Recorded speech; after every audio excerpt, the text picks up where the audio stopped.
everybody. At the outset, I'd like to thank Team SGEI for giving me an opportunity to speak on this very important topic, which all therapeutic endoscopists, literally this is their bread and butter. And my talk on difficult CBD stones, balloons, baskets, or lithotripsy is basically for people who are just entering into this area and not for experts. So here I'm just going to give you an algorithmic approach and what all should be done in what order. At the end, I'll give you some tips. And finally, we'll talk about some mistakes that are commonly made. So going on to the first slide. What are the determinants of a successful outcome? So obviously, one of the most important factors is the calculus size. If the calculus is very large, then it's best to refer the patient to your surgical colleague rather than prepare for an unsuccessful outcome. The other determinant is the CBD size. And we have something which is known as the CBD/calculus ratio.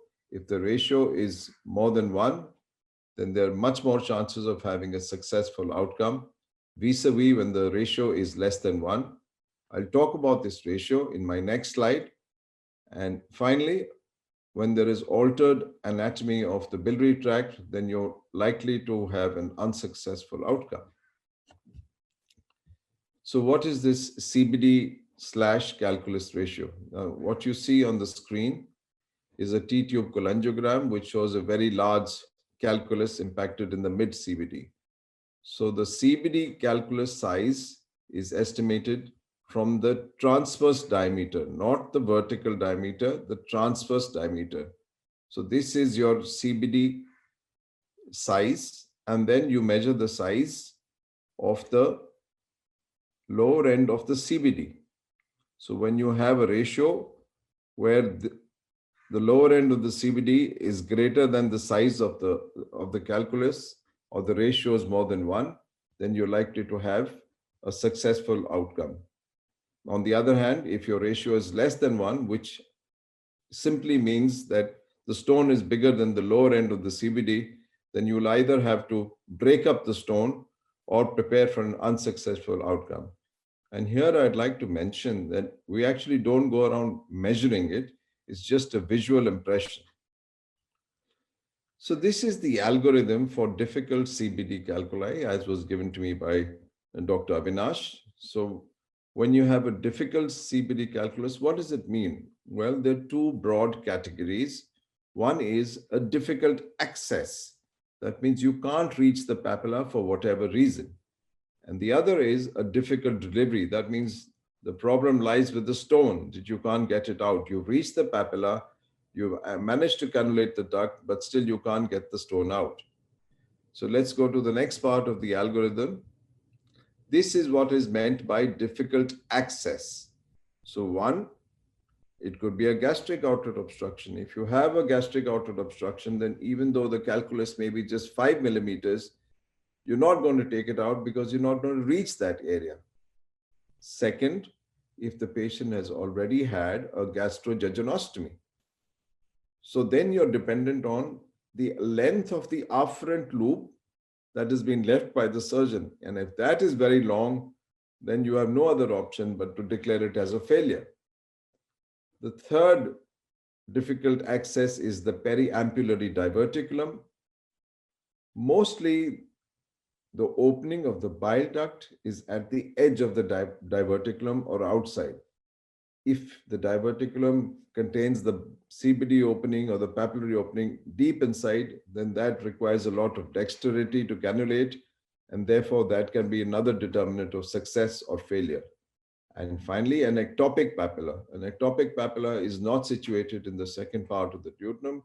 It's usually higher up, almost at the D1, D2 junction, and it's not as prominent as the regular papilla that we see in the second part. So you are unable to identify the papilla, and therefore cannulation cannot be done. Now, the third part of the algorithm is the difficult extraction, and that is what we're going to focus on today. So a difficult extraction can be because of at least 4 different causes. It can be impacted calculus, as shown here. The impaction can occur at two different sites. One is at the papilla, which is really a blessing. If you have a stone which is impacted at a papilla, then although your guide wire is not going to go in, but this might be the shortest ERCP if you use a needle knife papillotomy, and I'll show you some slides on this. The other situation is where there is a mid CBD block or a MIDTERM.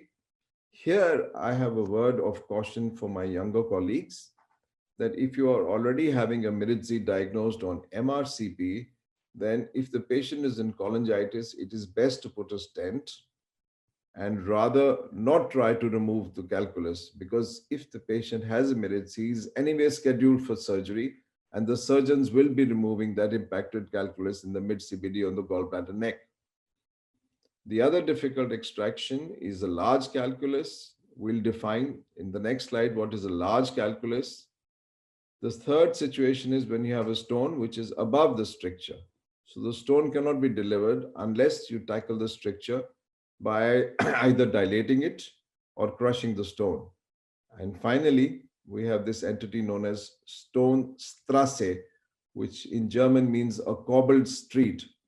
So if the CBD is just packed with calculi, like cobblestoning of the street, then that is a difficult, because you don't know where to start from, and your basket is not going to go in very easily.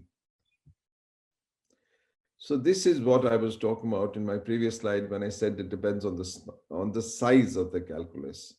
Now, most people agree that a small calculus is less than 10 millimeters. There's no dispute on that. Most people think a large calculus is more than 2 centimeters or 20 millimeters, although in literature, 15 millimeter has also been taken as a cutoff. And therefore, what lies in between is 10 to 20, which we call as medium size. And the success on the medium size depends also on the size of the bile duct. There's no problem with the small calculus. You just need a good EPT and it'll come out. Sometimes they just fall out. The problems are the medium and the large CBD calculi. So this is, I've already shown you that. Now this is what I call the size XXL or XXL. So there's no way this stone is going to come out from this papilla. So you of course will have to dilate this with a CRE balloon, but this cannot be brought out intact. So you have your options now. A balloon is not going to be effective in this. Basket will not bring it out intact. So you have to go in for mechanical lithotripsy, or alternatively, you go in for EHL or laser lithotripsy. This is another example of difficult stones. What you can see is something like what in geometry we used to say a rhomboid kind of a stone. So there is a big stone here.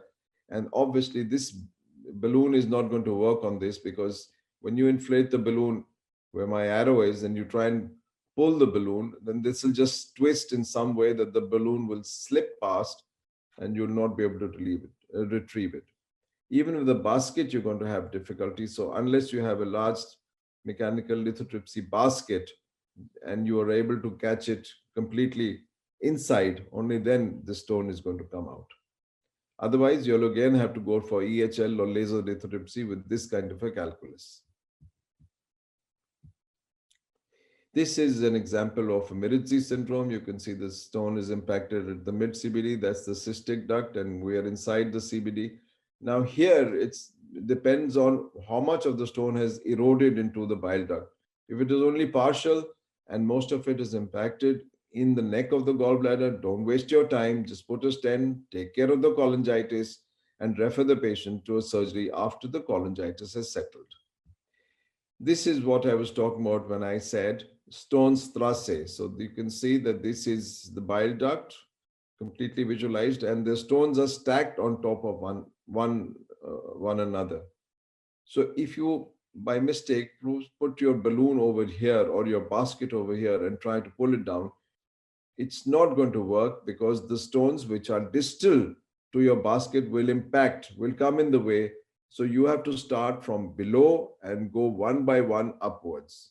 So that's the way how we tackle stone Strasse.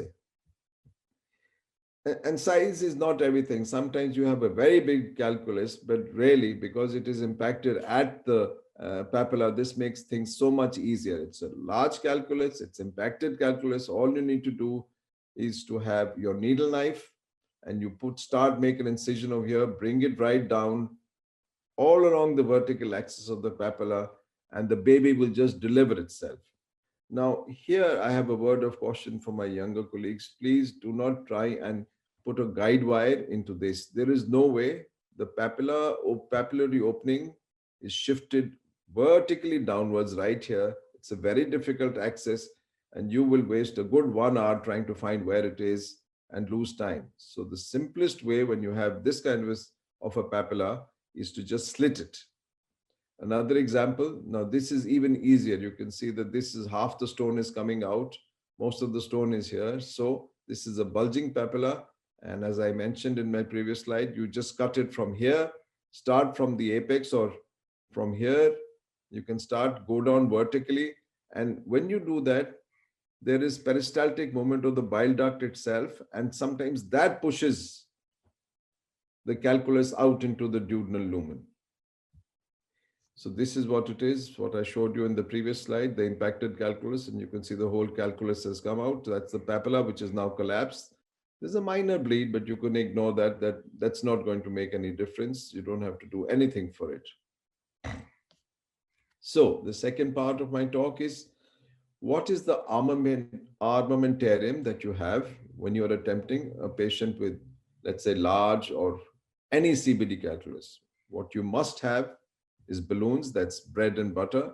And I'll put balloons and baskets together. There is no competition between balloons and basket.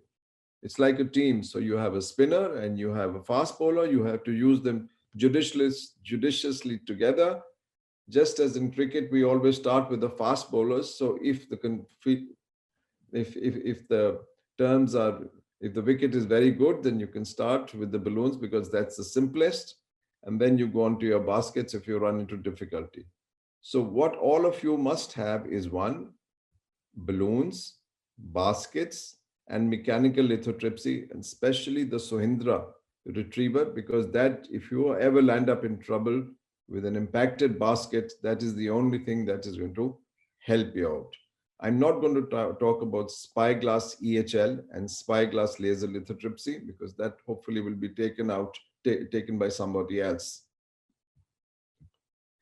So this is the usual balloon. There must be at least 10 companies in India which are providing these balloons. And we always prefer to use the non-latex balloons. This is one such example.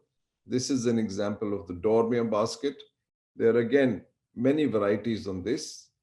Most of them are not wire guided. There used to be earlier that you can still get some companies making wire guided, which does make things easier, but they're smaller and they're of different shapes. So this is a spiral basket. Now, spiral basket, the stone is, when the stone is small and you're trying to catch it, then because of the spiral nature of the basket, it's easier to catch it and, surround, because these wires ultimately surround the stone and you're able to grasp it.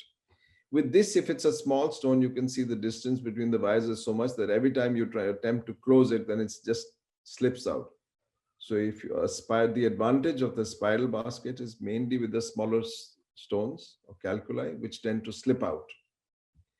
And I'm going to spend some time describing the technique of basketing because that is important, and I have a point to make on that. Now, this is a cartoon diagram. It actually shows a spyglass, which we're not concerned. But here, this is the sheath of the basket. And from the sheath of the basket, you can see that's the metallic portion that must come out. So this is the sheath of the basket. You have to cross the stone. Once you cross the stone, then you open the basket. So you can see that here, the sheath of the basket has gone above the stone. Now this is, the papilla is here, the papillary opening is here. So this is, we are going above the stone. Then you open the basket, and then in the open basket, you drag it down, or as we say, you trawl it. A common mistake that is made is that you're not able to go across here. So you open the basket here. If you open the basket here and start pushing, then the only thing that you're doing is, as shown here, you're pushing the calculus towards the intrahepatic biliary radicals, which is the narrowest part of the CBD, and your procedure will not be a successful one. It's always safer to trawl the basket with an open basket, because in case you reach the papilla and you find the papilla is not the size that you wanted, then you can always turn the basket round and try to get rid of the stone, and then work on the papilla to make it bigger so you can deliver it. So you should be able to release the calculus when you want it. And that is only possible if the basket has not been closed. If you're sure about the size of your papilla, it's a good papilla and the calculus is small, then definitely it can be closed as well.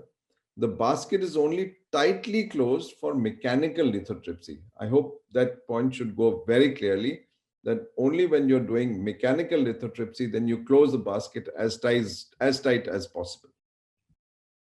Balloon sphincteroplasty has actually revolutionized the treatment of CBD calculi.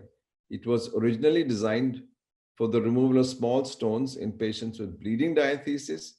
Now it is used as an adjunct for removal of medium or large stones. It's always used in combination with the partial EPT. This is controversial. Maybe we can take it in the question session. So the question is, what should be the size of the EPT when you're doing a balloon sphincteroplasty?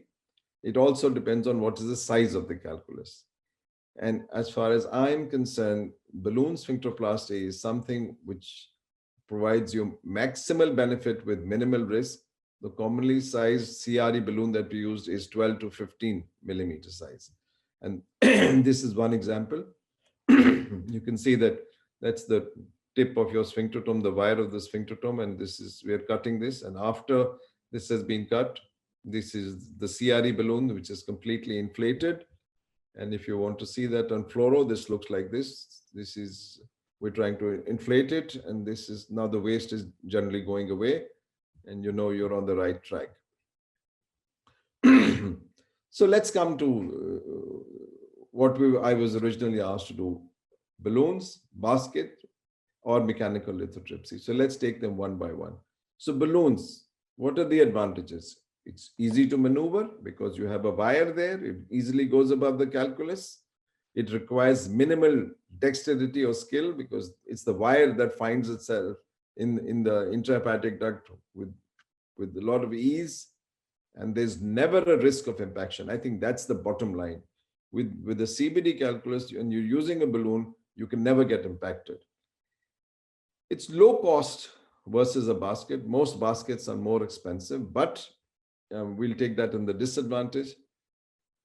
It's very effective against small calculi. And depending on how you use it, you can use it, reuse it many times. The disadvantage is if there is a relatively large, tough stone, then it has a tendency to slip past one.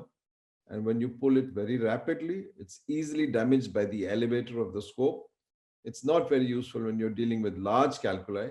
And it definitely has a short life versus the basket. Therefore, the recurring cost becomes high. Baskets, the advantages are that it has a firm grip on the calculus. The wires have surrounded it on all sides. It has a longer life versus the balloon, provided you use it very nicely. And it has a higher success rate with large calculi. The disadvantages, as I showed in that earlier cartoon diagram, is it requires a lot of dexterity. You have to go above the calculus, and it is definitely difficult to maneuver. If there are multiple calculi, it is prone to impaction and a higher cost versus balloon. Mechanical lithotripsy is the most effective thing against large calculi, whether they're round or whether they are bizarre shaped, rhomboid, then it takes care, it doesn't bother, the shape doesn't bother it. And it has the ability to crush the stone into smaller fragments. The disadvantage of this is it requires training and familiarity. It also requires two operators or a trained assistant, and he must know exactly what you want him to do, because it has the basket at the tip, then there is a plastic sheath, and then the metal sheath. So this, unless the assistant is very familiar with it, and he has to be trained many times, dry runs or practice runs have to be told to him, and he has to be instructed, and only then should you attempt mechanical lithotripsy, whether it's a BML4Q or a Sohindra. everything depends on the on the trained assistant. It has, of course, a high initial cost, and it also has a high recurring cost, because when you crush the stone, mostly the wire of the basket is damaged. So the handle, of course, is almost a lifetime. You just buy one and it runs for years and years. It's the baskets and the sheets that you require to periodically upgrade them. So this is how to use a Sohindra. If you've landed up in a problem with an impacted basket, you can see that this is the impacted stone here. Then you have to cut it. So you must have pliers right there in the ERCP room, and then you take up the sheath, and the sheath, the metal sheath must touch the metal tip of the basket. So here in this cartoon diagram, intentionally I have focused over here. You can see this is the metal sheath, this is the basket tip, and they're literally touching each other. Once you've done that, then you turn the handle and the stone is crushed. And this is exactly what I said, the components of the mechanical lithotripter. This is the Sohindra mechanical lithotripter. So this handle it never breaks. The sheaths, after repeated use, they will break. And the baskets that you got impacted inside, obviously these will, even one attempt is enough to damage the basket completely. And as I said, the trick is that the metal sheath, this tip of the metal sheath, must come to the tip of the basket, and only then crushing. This is usually a plastic sheath here. So if your metal sheath is going to come here and you turn the wheel or turn the handle, then the plastic sheath gets crumpled, nothing happens to the stone, and you land yourself in a mess. So if there is a message over here, I would tell my younger colleagues that please practice this before you do it. Don't go rush into a case first time, not having used this equipment before. So, okay, now 3 or 4 tips from an expert for what are the tips for calculi removal. First, you must have the outlook of a tailor. You know, when you go to a tailor, he takes your measurement. So this was my initial slide when I said that make sure that the size of the CBD stone is lesser than the papillary opening that is there or that you will make at the end of your EPT or CRE. If the EPT is small, then you're preparing yourself for an impaction. The second tip is choose the right accessory. Now, this is a large calculus that you can see. So what will you choose for this? Will you choose a balloon? No, obviously not.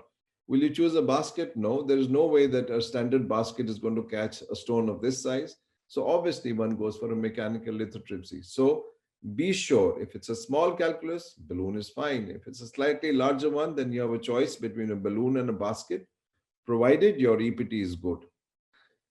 So the mantra for success, one, when you have multiple calculi, as shown here, there are 2 calculi, you always tackle the lower calculus first. So here you can see this is a mechanical lithotripter. There's a much larger stone here. If I had caught this, then I was trying to pull this down, then this stone would impede my passage and it will be a failure. So you always go with the lower calculus first and then go up the ladder when you're, especially when you're dealing with the Stonestrasse. So the mantra for ensuring success in calculus extraction is a generous EPT tailored to the size of the stone. If you have a small papilla, you do a balloon sphincteroplasty, and usually we end up with a combination of both. So it's an EPT plus a balloon sphincteroplasty. Okay. And the fourth and the most important tip, it's teamwork.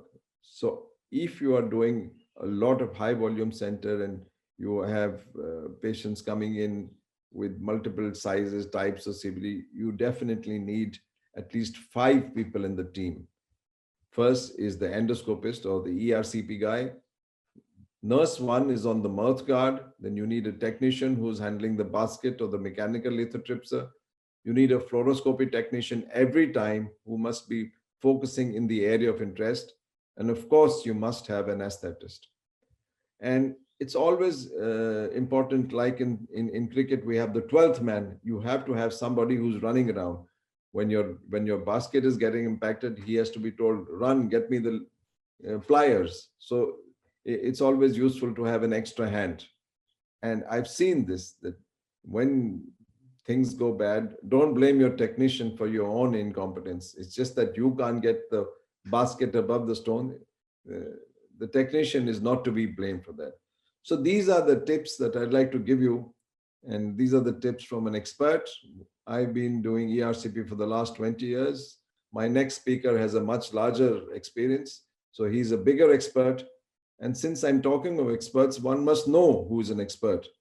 So this is the famous quote from Niels Bohr: an expert is a person who's made all the possible mistakes that can be made in a very narrow field.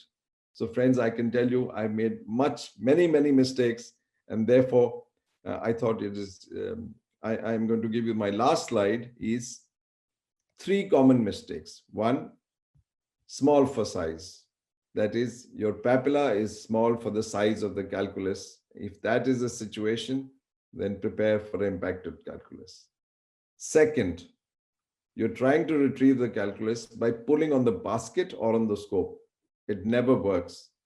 Now, if there is a live demonstration on this, the delivery of the calculus is to be done by moving the big wheel and not by pulling. Once you do that, and if you pull hard, then only 2 things can happen. 1, you have a perforation. Second, and if it's a really bad day, you'll have both perforation and hemorrhage. Third common mistake is breaking the queue. Breaking the queue is typically when you have a Stonestrasse and you put your basket in the middle and you try and start removing and pulling. And because the lower end calculi are obstructing the way, therefore, you end up with a failure. So with this practical tips, I'm going to end here. Thank you for your patient listening. And if there are any questions, I'll be happy to handle them.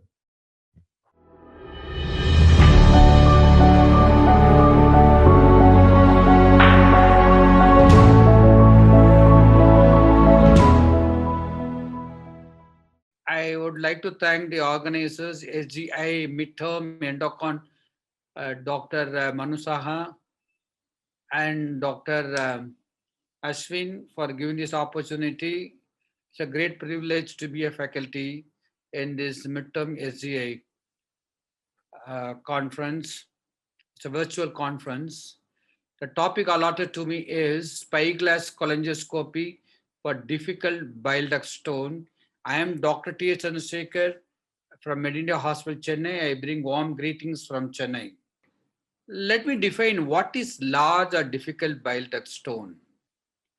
If you have a large stone, particularly more than 15 millimeter, stone lumen filling stone, or there is some pathology like a lower CBD narrowing, and the another criteria is intrahepatic and barrel-shaped stone.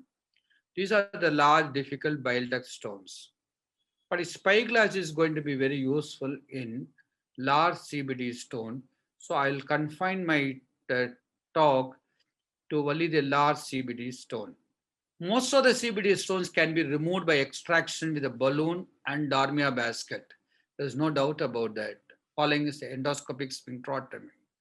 However, in 10 to 15% of the patients with bile duct stones, it cannot be removed and it is very difficult to retrieve without an additional armamentarium. Normally, we refer it to the surgeon. Either they do it laparoscopically or they would like to do with the surgical exploration. Now, this is the era of minimal invasive procedure and minimal invasive treatment possible. So let's see what else we can do in this. CBD stone, some more armamentarium came to our picture like a balloon sphincteroplasty, where the large stone can be tackled. An extracorporeal lithotripsy also was available. Again, stones more than 2 centimeter or more than 2.5, sometimes more than 1.5 itself, very difficult to remove with this armamentarium also. Say with the mechanical lithotripsy, balloon sphincteroplasty, extracorporeal lithotripsy. So we have now the new armamentarium in our kitty is spyglass system. This is just a colorful picture of the spyglass system. Let me tell you that So after the mechanical lithotripsy, balloon sphincteroplasty, and extracorporeal lithotripsy, we have cholangioscopy assisted lithotripsy. Had this not been available, we would have referred the patient for only laparoscopy, CBD exploration, or open surgery. Briefly tell you about there are various cholangioscopic the instruments available. The best is the spyglass cholangioscopy. This is historically very important. Mother baby, fiber optic, mother baby electronic.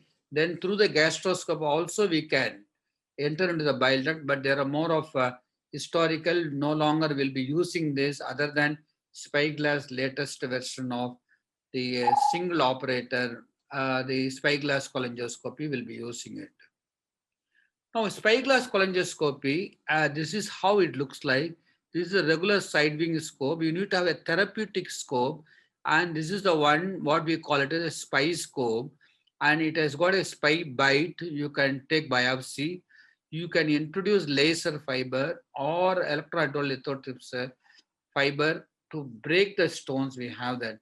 This is how it enters into the biliary system, and this is the first version. That's a manual. Without the digital version, you see the cart available, and this is the optic fiber, and this is the spy bite. Now we have the second version came in the year 2015. That is called a digital version, and that has really added more comfort when compared to the manual, the one fiber optic one we had.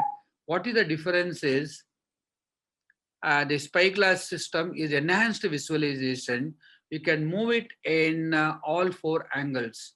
Compared to mother baby scope historically available, it can move in two directions. This spy scope can move it in all four directions.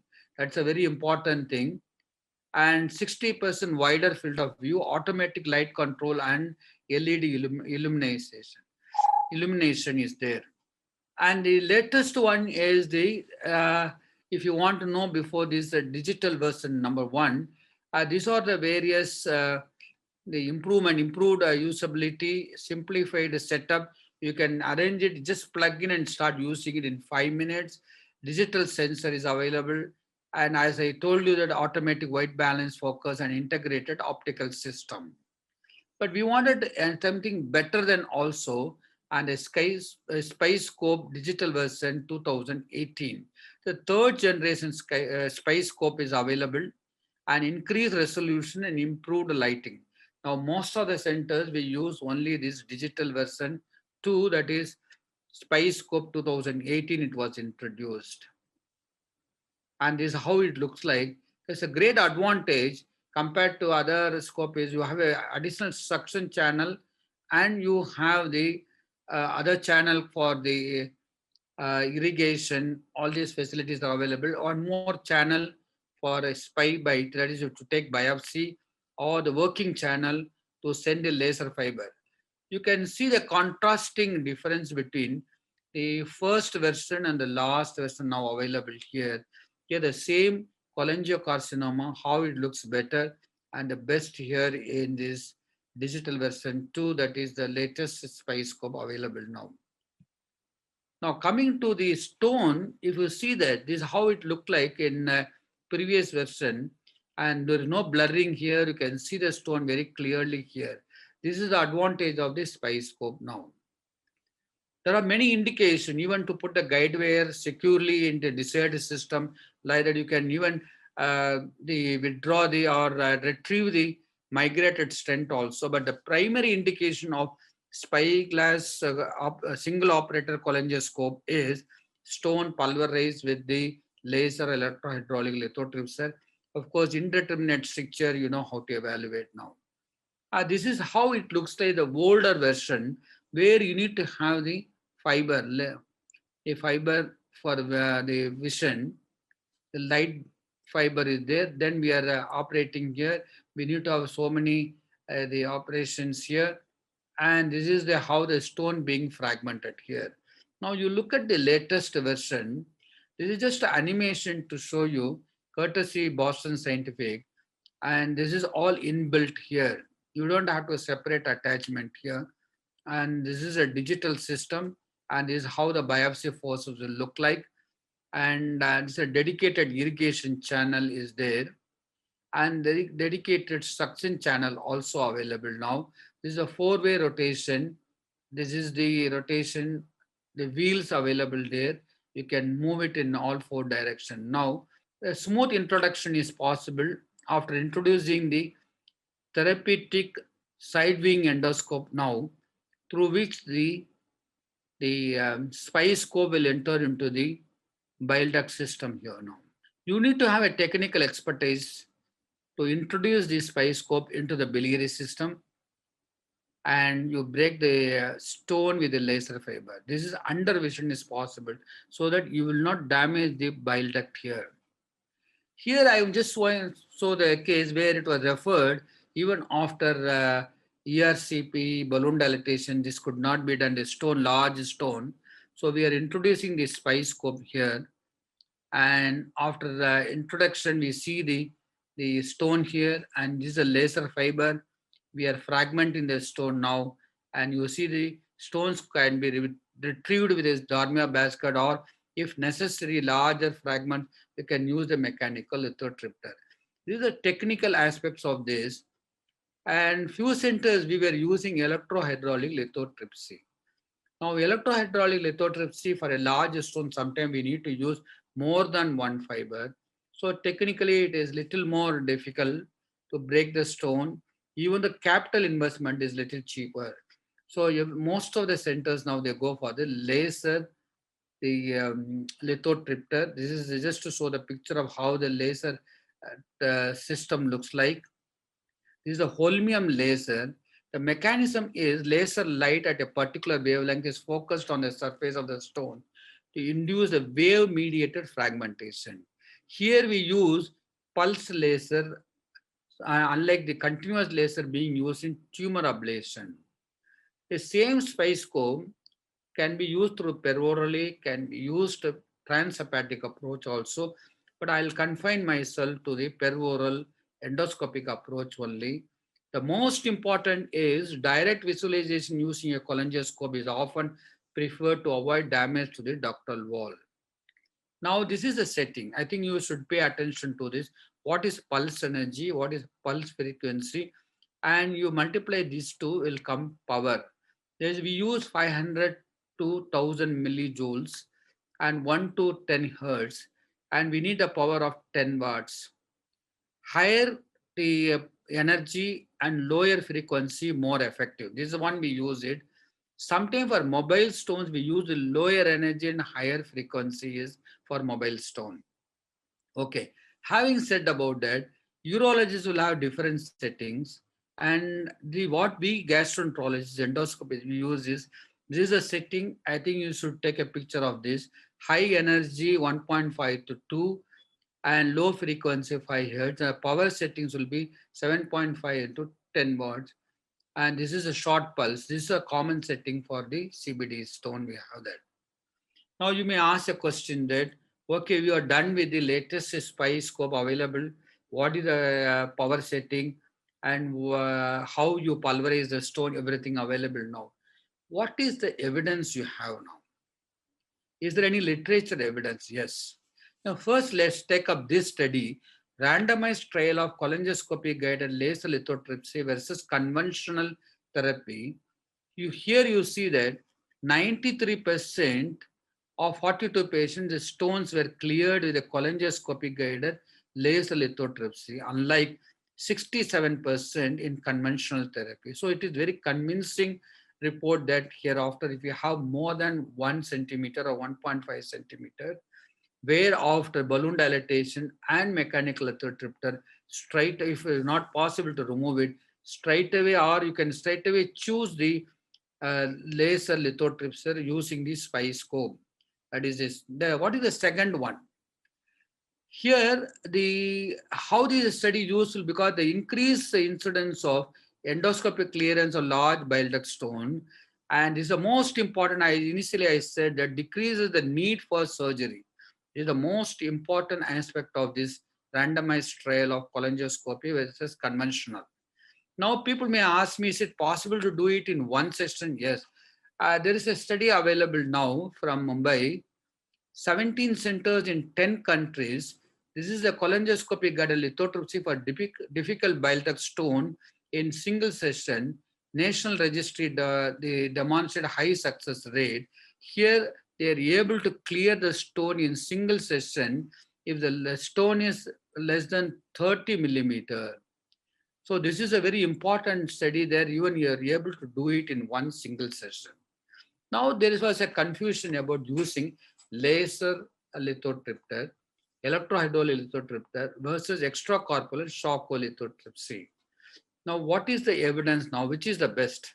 You have all the three armamentarium. Which one you choose?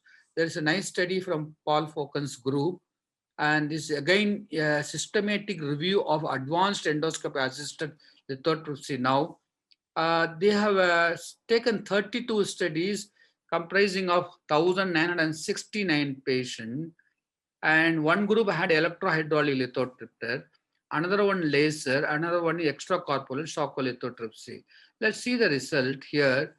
The fragmentation-wise ductal clearance and complication-wise, laser really is the best when compared to the electrohydraulic lithotripsy and other modality now. So we have given the evidence now. What is the safety profile? Like ERCP, it has got the complication like pancreatitis, cholangitis, bleeding, perforation, but it is acceptable international. This is the data available now. And depending on the use of route of access, also will have adverse events. And try to avoid fluid irrigations too much, particularly in obstructed duct, that can produce cholangitis. So it is depends on how much you know about this and how do you handle this equipment. Now, finally, what is the ESG guideline saying about where is the position of the cholangioscopy assisted lithotripsy is when the balloon sphincteroplasty or the sphincterotomy or mechanical lithotripsy fails? This is a cholangioscopy assisted lithotripsy is a final. If that also fails, only you have to go for temporary plastic stent. You would retry, otherwise you have to submit the patient for surgical. We have a working the algorithm in our unit. CBD stone, the sphincterotomy, balloon, and basket. If that fails, then we'll consider the right from beginning or large CBD stone. We'll do balloon sphincteroplasty. Sometimes technically easier if you do a balloon sphincteroplasty. Even introducing the spy scope also easier, provided there is no lower CBD stricture.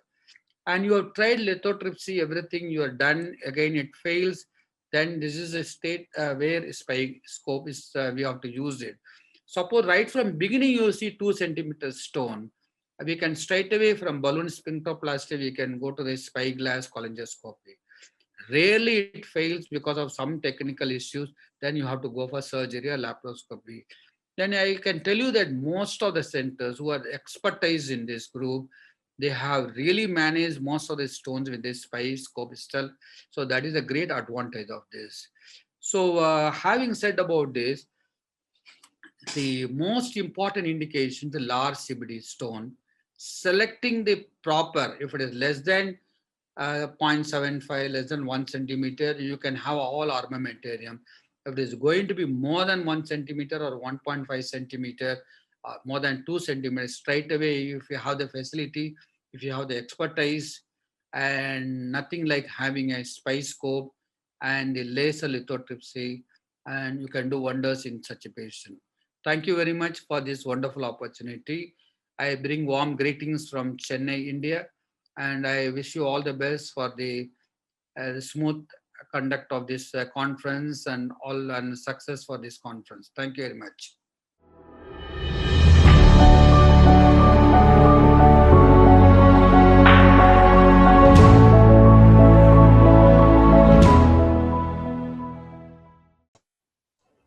Hello? Can I make a comment here? Please, sir, go ahead. At the outset, I would like to congratulate you, the entire team, for this wonderful organization. I was wondering, this is the first time I had given a recorded talk. I was just watching my own voice, and you have done a wonderful job, number one. Number two, I enjoyed my the lecture given by Dr. A.S. Puri. I always listen to him. He's got a good diction, and he put it with a comparison with cricket and everything. I loved it, and he has given a lot of practical tips. So I enjoyed listening to Dr. Puri. And if you have any questions, if your time permits, Dr. Puri and myself will be very delighted to take up the question. We have Anything if you have any question in the chat box, what is the format? Is a question answer session allowed? Yes, sir. We have 2 minutes for the question and answer sessions. If anybody have any doubts, they can ask the question. Yeah. Sir, this is Preetham Nath, sir. I would like to ask a question to Dr. S. Puri, sir. He said that before sphincteroplasty, partial sphincterotomy has to be done. By partial means whether it should be half of the or 1/3 of the sphincterotomy for the beginners who will be doing this.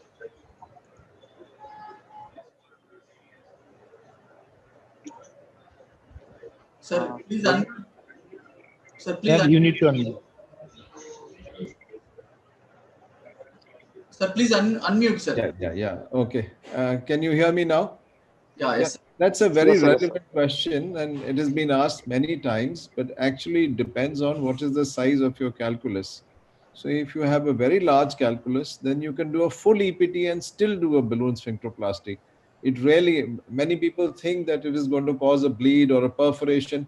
It really doesn't happen. A balloon sphincteroplasty being so gentle, you gently inflate the pressure in the balloon, so it really doesn't matter. But if the stone is not so large, then you can do a half or 1/3. I don't know how you can measure 1/3 or 1/2, but approximately that can easily be done. But it's on the whole, it's a very, very safe procedure, and most people would not have any serious adverse events with a large sphincteroplasty followed by a balloon extraction or lithotripsy or whatever you want to do post balloon sphincterotomy. Yes, sir. Sir, I have a question for you, sir, both of you. Yeah. So the practical question everybody asks me, suppose if there is a large CBD stone which is impacted in the lower CBD, and if not able to remove it, while we are performing the balloon sphincteroplasty, somebody was telling about because of the balloon, the stone, because of the stone, there may be some formation of diverticulum and we will not be able to retrieve the stone. Is it correct, or what is your experience, sir? Both of you, sir. See, if you have a large impacted stone, like the picture what A.S. Puri showed it very good. I will not even try to canalize. I said you will be wasting your good 1 hour time. I will do a pre-cut and it will be just opening and pop out like that. That's one thing. So many people try to cannulate and try to push the stone up, then you'll be wasting your time. The only thing here, the mucosa will be congested. So there can be mild ooze will be there. Don't get perturbed at all. And what the question you asked, if you do the sphincteroplasty also, you are not able to remove it? No, sir. Is there any formation of diverticulum in the lower CBD because of the balloon which is inflated versus which is the stone along with the side of the CBD? It is not a common scenario. You will not have any problem. There are two things can happen. One is totally impact in the ampulla. There will be congestion. You will have mild bleeding. You either do the pre-cut and remove the stone. Yeah, that is the one.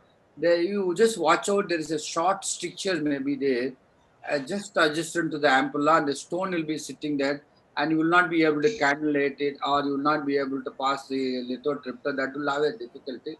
A very short stricture, there is no harm in doing balloon sphincteroplasty. You can very well do it. The long stricture only we are little worried about balloon sphincteroplasty. There is chance of inflammatory stricture getting perforated. So we will not advise that.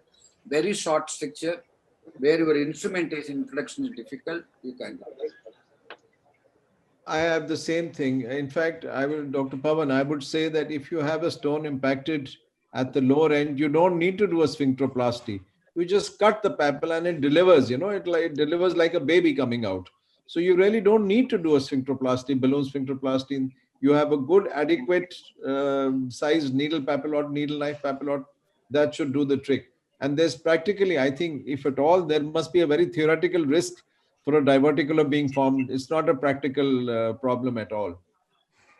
Thank you very much, sir. I just want to make a Sir, comment. A lot of youngsters will be watching. Many people, in the interest of learning ERCP, they will straight away take the scope and start rubbing into the patient. So once a training happened, just I am telling you in the lighter sense, I asked him, what is this case? He said, I may be stone, sir. No, no, you have to know what is this. Have you kept all the armamentarium ready?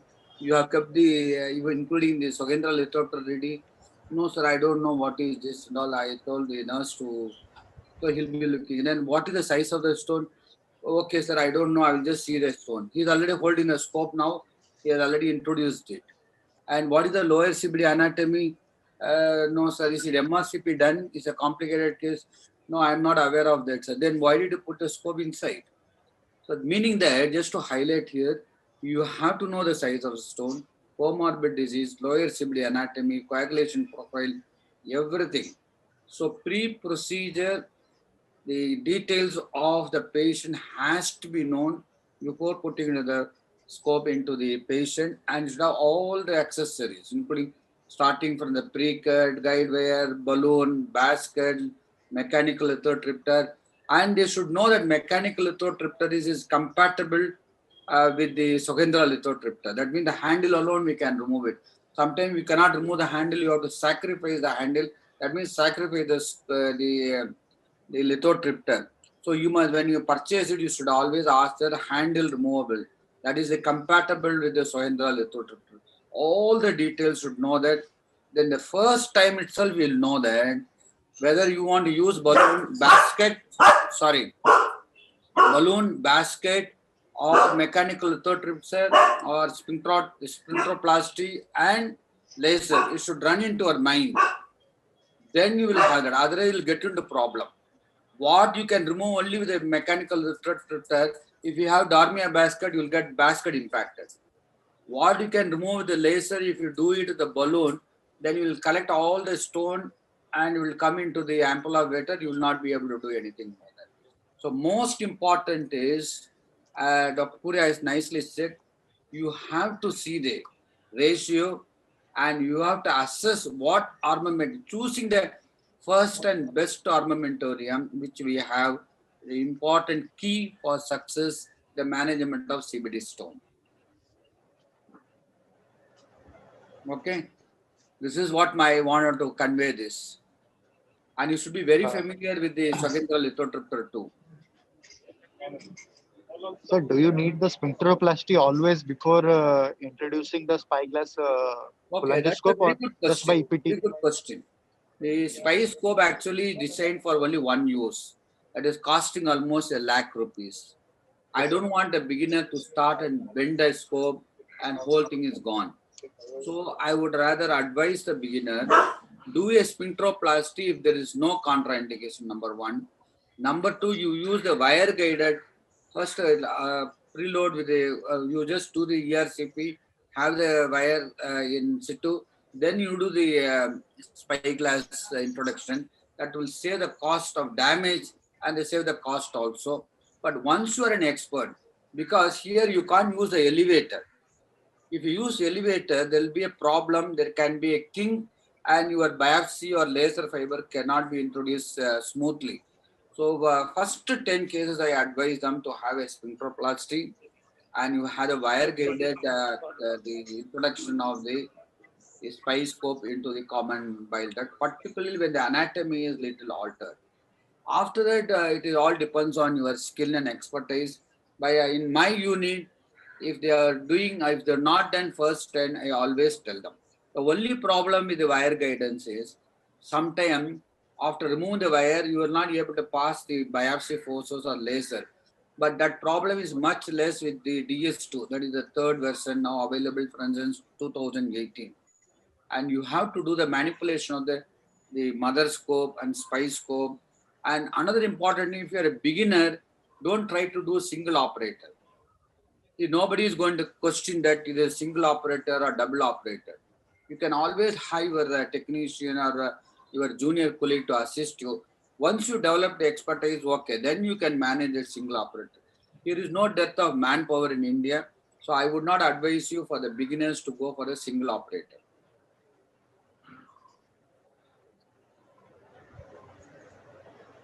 Any question to me or Dr. Puri? And we have discussed about the power settings, very important, and the holmium laser also. And other thing is, you should not touch the stone with a laser fiber. You should keep it away from there. Sometimes we try to put it and try to make a tunnel, then your energy is not dissipated adequately. So very important is you must use it little away from this, and energy is dissipated much more equally, and fragmentation happens beautifully actually. They usually ask one question: when do you use balloon and basket? If the duct is not dilated grossly, then balloon works out very well. Suppose the duct is grossly dilated, stone or small or medium size, the balloon will slip around the stone and you will not be successful. So my choice will be, if the duct is not dilated too much and you have a stone, try to use the balloon. But if you see little harder stone, duct is dilated, then Darmia basket if it is less than 1 centimeter. Whatever may be the thing from 1.5 centimeter, if you have no lower CBD pathology, sphincteroplasty plus Darmia basket or mechanical lithotripsy. It's a very harder stone, mechanical lithotripsy. But if you have a 2 centimeter stone, definitely, and you have some problem, the lower CBD, then sphincteroplasty and spyglass and laser lithotripsy. And don't try to achieve sometime prolonging for 3 hours and all. That will be detrimental to the patient, particularly elderly patient. So you can put a stent and come out, and you can do the rest of the job later on also. This is my take about how do you approach the CBD stone. Okay. So any other questions? Are there any other questions that the audience might be interested in? the question I'm asking you, there are so many halls you have now. How is the response?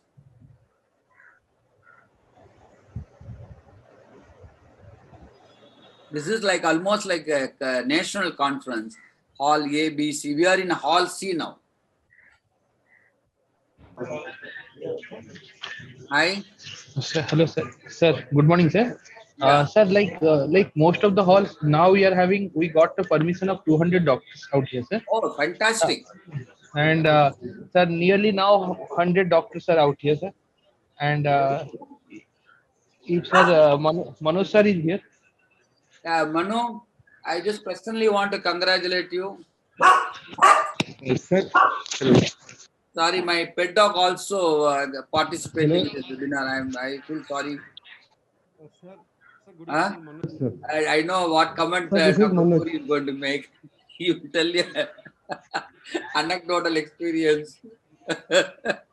Or it is giving a warning signal, stop the webinar, I think. Manoj, congratulations. Very well organized. Thank you, sir. Thank you very much. Is Manu not seen? Yes, No? Pawan, this is Manoj. Hi, This is hi. Manoj. Pawan. Hi. Thank you. How are you? I am fine, sir. Thank you, sir. You are so quiet, but made a very wonderful, Sir, thank you. so quiet, very well organized, and wonderful. Thank you, sir. We need your blessings to move forward, sir. That's Yeah, all. 100%. I Thank you, was sir. a little skeptical having so many halls, but having 100 in each hall itself a great success. Thank you. Thank you, sir. Manu, and your team. Wonderful. Thank you, sir. Thank you, sir. Leave it. Okay. Thank you. Bye-bye. And you are giving more chances to meet Dr. Puri. And usually I meet him once a year when he comes for some as an examiner to Chennai. No, this pandemic has given me more chances to meet him whether he likes it or not. Definitely. But now it's only virtual meeting, no physical meeting. Okay.